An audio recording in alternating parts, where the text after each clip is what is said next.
कळवण तालुक्यातील पिळकोस फाट्याजवळ झालेल्या भीषण रस्ता अपघातात नवविवाहित पती पत्नीचा दुर्दैवी मृत्यू झाला असून पत्नीची बहीण गंभीर जखमी झाली आहे। अवघ्या 2-2.5 महिन्यापूर्वी विवाह बंधनात अडकलेल्या या दाम्पत्याच्या अकाली निधनाने संपूर्ण परिसरात शोककळा पसरली आहे। रविवार दिनांक 26 जुलै रोजी सकाळी सुमारे 8:15 वाजण्याच्या सुमारास हा भीषण अपघात घडला। खामखेडा येथून पिळकोसच्या दिशेने जाणाऱ्या MH15 EP 3031 क्रमांकाच्या मॅक्झिमो प्रवासी वाहनाची आणि कळवणहून सटाणाच्या दिशेने जाणाऱ्या MH39 P 2449 क्रमांकाच्या दुचाकीची पिळकोस फाट्याजवळ समोरासमोर जोरदार धडक झाली।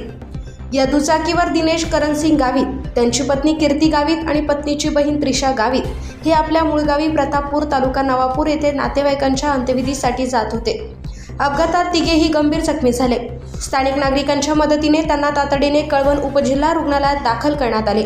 त्यानंतर पुढील उपचारासाठी नाशिक जिल्हा रुग्णालयात हलवण्यात आले।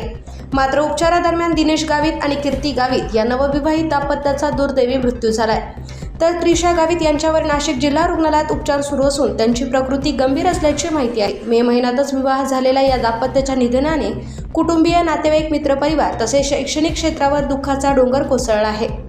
या अपघाताचा पुढील तपास पोलीस निरीक्षक खगेंद्र टेंभेकर यांच्या मार्गदर्शनाखाली पोलीस नाईक रामदास गवळी आणि पोलीस शिपाई नितीन वाघमारे करीत आहेत।